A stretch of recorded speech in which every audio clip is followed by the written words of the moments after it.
வாங்க தம்பி, என்ன இந்த பக்கம்? D3.js டேட்டாவை எப்படி விஷுவலாக ரெப்ரசென்ட் பண்ணுறது அப்படின்றதுக்காக தான் நம்ம யூஸ் பண்ணுறோம். நம்மக்கிட்ட செவரல் டேட்டா இருந்ததுன்னா அதை எப்படி நம்ம D3 மெத்தட்ஸை யூஸ் பண்ணி பேஜில் டிஸ்பிளே பண்ணுறது அப்படின்றத இந்த வீடியோவில் பார்க்கலாம். ஃபர்ஸ்ட் நம்ம D3க்கு நம்மளோட டேட்டா எதுங்கிறத தெரியப்படுத்தணும். அதுக்கு நம்ம D3.jsல இருக்கிற டேட்டா மெத்தடை யூஸ் பண்ணலாம். இந்த டேட்டா மெத்தட் எப்படி யூஸ் ஆகும்னா, நம்மளோட டாம் எலமெண்ட்டை ஃபர்ஸ்ட் செலக்ட் பண்ணிவிட்டு அண்ட் அந்த செலக்ட் பண்ண எலமெண்ட்ஸுக்கு நம்மளோட டேட்டா அட்டாச் பண்ணோம். அண்ட் டேட்டா மெத்தடுக்கு நம்மளோட டேட்டா எதுவோ அதை நம்ம ஆர்குமெண்ட்டாக பாஸ் பண்ணணும். ஃபார் எக்ஸாம்பிள், டேட்டா செட்டுங்கிறது ஒரு அரே. இந்த அரே தான் என்னோட டேட்டா. இந்த டேட்டாவை நான் டேட்டா மெத்தடுக்கு ஆர்குமெண்ட்டாக பாஸ் பண்ணணும். அப்போ தான் இது ஒர்க் ஆகும். ஸோ தென் நம்ம பாஸ் பண்ணதுக்கப்புறம் நம்மளோட டேட்டா செட் அரேயில் இருக்கிற ஒவ்வொரு வேல்யூவையும் நம்ம செலக்ட் பண்ண டாக்குமெண்ட்டில் இந்த டேட்டா மெத்தட் அட்டாச் பண்ணும். அண்ட் இப்போ இது உங்களுக்கு கன்ஃபியூஷனாக இருந்ததுன்னா கவலைப்படாதீங்க. இன்னும் கொஞ்சம் நேரத்தில் நம்ம எக்ஸாம்பிளோட பார்க்கும்போது உங்களுக்கு கண்டிப்பாக புரியும். அண்ட் இப்போ நம்ம D3க்கு என்னோடய டேட்டா இந்த டேட்டா செட்டுங்கிற அரேயில் இருக்கிற இந்த வேல்யூஸ் தான் அப்படின்ட்டு தெரியப்படுத்தணும். ஸோ அதுக்கு நம்ம என்ன பண்ணலான்னா டேட்டா மெத்தட் யூஸ் பண்ணலாம். D3.data, நம்மளோட டேட்டா என்னது, டேட்டா செட். அதை டேட்டாங்கிற மெத்தடுக்கு ஆர்குமெண்ட் வேல்யூவை நம்ம பாஸ் பண்ணிட்டோம். ஸோ இப்போது D3க்கு டேட்டா செட் அப்படின்ட்டு நம்ம இந்த பாஸ் பண்ணியிருக்க அரே தான் டேட்டான்னு தெரிய வந்துடுச்சு. நெக்ஸ்ட் இப்போ நம்ம என்ன பண்ணோன்னா, இந்த டேட்டாவை என்னோடய பேஜில் எப்படி டிஸ்பிளே பண்ணணும் அப்படின்றத நம்ம D3க்கு சொல்லணும். அதுக்கு ஃபஸ்ட்டு நம்மளோட எந்த எலமெண்ட்டுக்குள்ளே இந்த வேல்யூவை டிஸ்பிளே பண்ண போகிறோம் அப்படின்றத டிஃபைன் பண்ணணும். அண்ட் இப்போ என்னோடய HTML செக்ஷனில் div tagக்குள்ளே 2 பேராகிராஃப் டேக்ஸ் ஆட் பண்ணியிருக்கேன். இப்போது டேட்டா செட்டில் இருக்கிற ஒவ்வொரு வேல்யூவையும் நான் பேராகிராஃப் டேக்கில் டிஸ்பிளே பண்ண போகிறேன். ஸோ அதுக்கு ஃபர்ஸ்ட் நம்ம என்ன பண்ணோன்னா, D3ல செலக்ட் ஆல் மெத்தட் யூஸ் பண்ணி எல்லா பேராகிராஃப் எலமெண்ட்டையும் நம்ம செலக்ட் பண்ணணும்.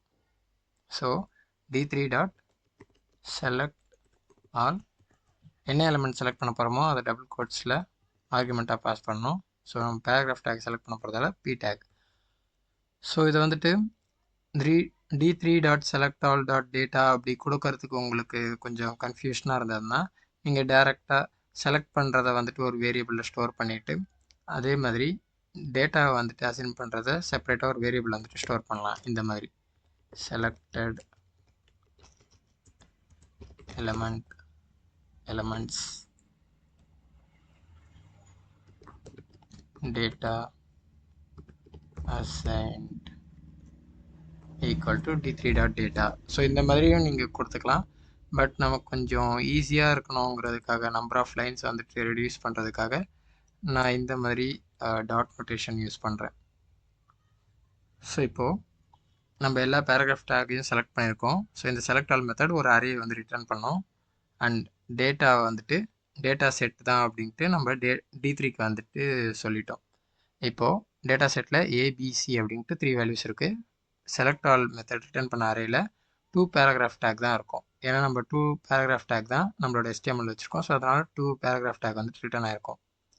ஸோ இப்போ என்ன பண்ணணும்னா, நம்மளோட இந்த டேட்டா செட்டில் இருக்கிற வேல்யூவை பேராகிராஃப் டேக்கில் நம்ம டிஸ்பிளே பண்ணணும். ஸோ அதுக்கு டெக்ஸ்ட் மெத்தடை யூஸ் பண்ணலாம்.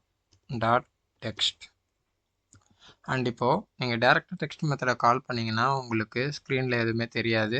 ஏன்னா நமக்கு டேட்டா மெத்தட் ரிட்டர்ன் பண்ணுறது ஒரு அரே. ஸோ அந்த அரே வேல்யூ நம்ம கால்பேக் ஃபங்க்ஷன் மூலயமா ஒவ்வொரு எலமெண்ட்டையும் ஆக்சஸ் பண்ணிக்கலாம். ஸோ டெக்ஸ்ட் மெத்தடுக்குள்ளே ஒரு கால்பேக் ஃபங்க்ஷன் ஆட் பண்ணிவிட்டு ஸோ அந்த கால்பேக் ஃபங்க்ஷன் ரிட்டர்ன் பண்ணுற வேல்யூ, அதாவது இந்த கால்பேக் ஃபங்க்ஷன் இந்த டேட்டா செட்டில் இருக்கிற ஒவ்வொரு வேல்யூ ரிட்டர்ன் பண்ணோம்.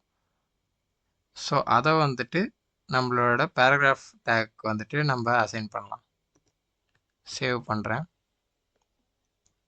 இப்போ பார்த்தீங்கன்னா A and B நம்மளோட பேராகிராஃப் டேக்கில் ஆட் ஆகிடுச்சு. அண்ட் இங்கே C ஆட் ஆகலை. ஏன்னா நமக்கு எல்லாம் 2 பேராகிராஃப் இருக்குது.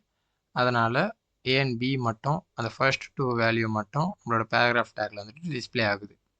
ஸோ இந்த மாதிரி நம்ம டேட்டா மெத்தட் யூஸ் பண்ணி D3க்கு நம்மளோட டேட்டாவை பாஸ் பண்ணி அண்ட் அந்த வேல்யூவை நம்மளோட HTML எலமெண்ட்டில் டிஸ்பிளே பண்ண முடியும். அண்ட் இப்போது இங்கே ஒரு ப்ராப்ளம் இருக்குது. நம்ம வந்துட்டு 3 வேல்யூ வந்துட்டு டேட்டாவில் பாஸ் பண்ணுறோம். பட் நமக்கு 2 வேல்யூ தான் டிஸ்ப்ளே பண்ண முடியுது. இந்த ப்ராப்ளமை எப்படி சால்வ் பண்ணுறது அப்படின்ட்டு இப்போ பார்க்கலாம். ஸோ இப்போ நம்ம டேட்டா மெத்தடுக்கு பாஸ் பண்ணுற டேட்டா செட் அரேயில் இருக்கிற ஒவ்வொரு வேல்யூவையும் டிஸ்ப்ளே பண்ணுறதுக்கு நம்ம ஒவ்வொரு எலமெண்ட் வந்துட்டு க்ரியேட் பண்ணோம். ஃபார் எக்ஸாம்பிள் இப்போது 3 வேல்யூ இருக்குன்னா 3 பேராகிராஃப் டேக் வந்து செலக்ட் பண்ணோம். ஸோ இந்த எக்ஸாம்பிள் வந்து நம்ம பேராகிராஃப் டேக், உங்களுக்கு எந்த ஒரு எலமெண்ட்டும் நீங்கள் அதை வந்து பண்ணிக்கலாம். நம்ம வந்து இப்போ பேராகிராஃப் டேக் வந்துட்டு ரெண்டர் பண்ணோம். மொத்தம் 3 பேராகிராஃப் டேக் வேணும். அப்போ தான் வந்துட்டு 3 வேல்யூஸ் வந்துட்டு டிஸ்ப்ளே பண்ண வைக்க முடியும். ஸோ இந்த மாதிரி டைமில் நம்மளால் நம்மளோட HTML இன்னொரு பேராகிராஃப் டேக் வந்து ஆட் பண்ண முடியாது. இன்கேஸ் நம்மளோட டேட்டா செட் வந்து இன்க்ரீஸ் ஆகுது, நம்ம வந்து டைனமிக்காக வேல்யூ வந்துட்டு API மூலயமா கெட் பண்ணுறோன்னு வச்சுக்கலாம். ஸோ நம்ம வந்துட்டு வெறும் 2 டேட்டா தான் ரிட்டர்ன் வரும் அப்படின்ட்டு வெறும் 2 பேராகிராஃப் டேக் வந்து நம்மளோட HTML ஆட் பண்ண முடியாது.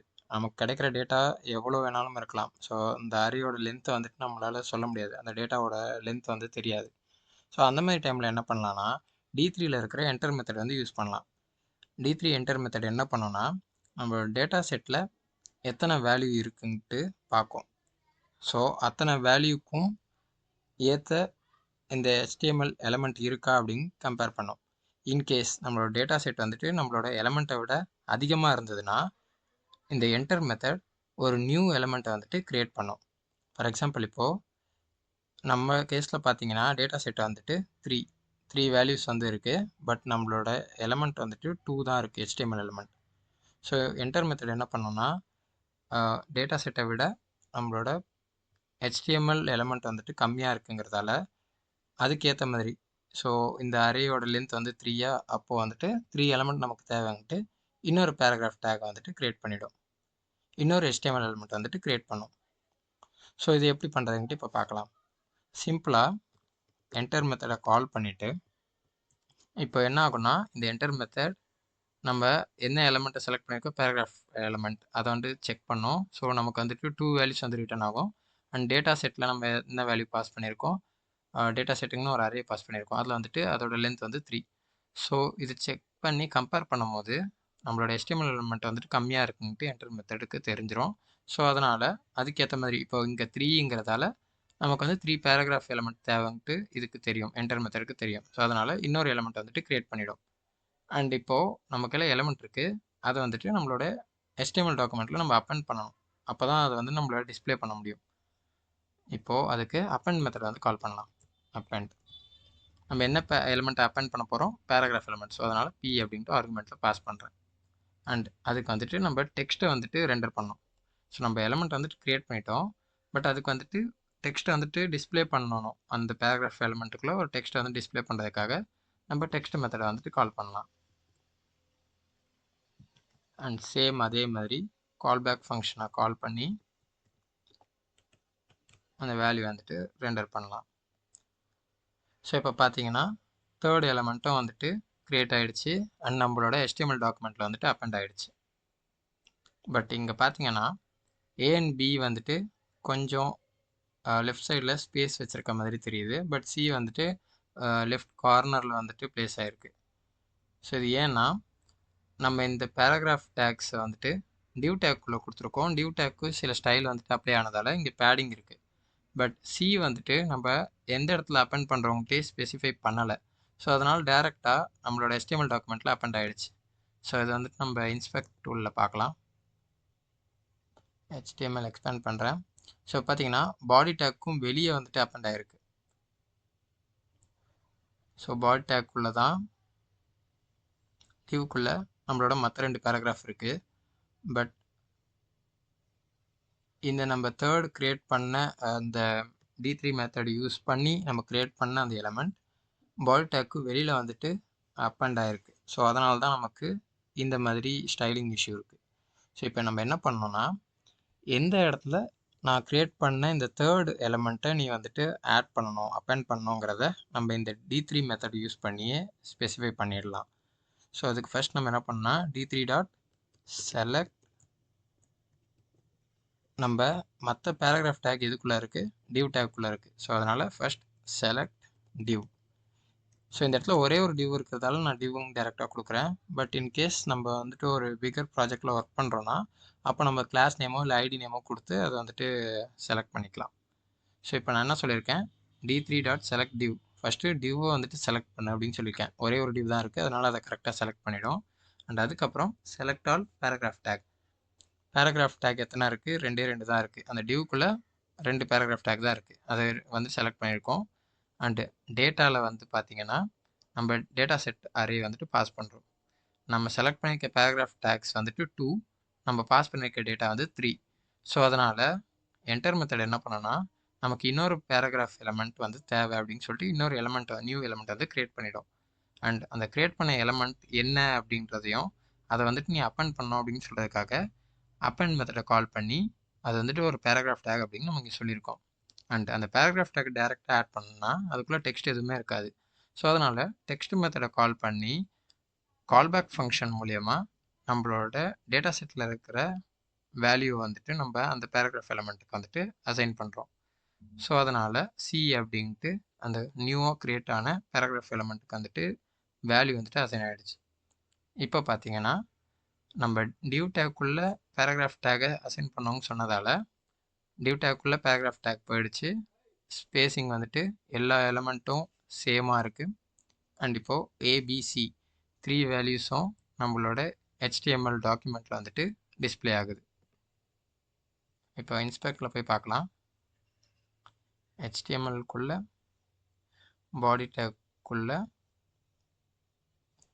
டிவ் டேக்கில் 3 பேராகிராஃப் டேக் வந்து இருக்குது. ஸோ இந்த HTML நம்ம 2 பேராகிராஃப் தான் ஆட் பண்ணியிருக்கோம். பட் நம்ம D3 மெத்தட் மூலயமா ஒரு நியூ எலமெண்ட்டை வந்துட்டு க்ரியேட் பண்ணி அதுக்கு டெக்ஸ்ட்டை வந்துட்டு அசைன் பண்ணி அதை வந்து நம்ம டிஸ்பிளே பண்ணியிருக்கோம்.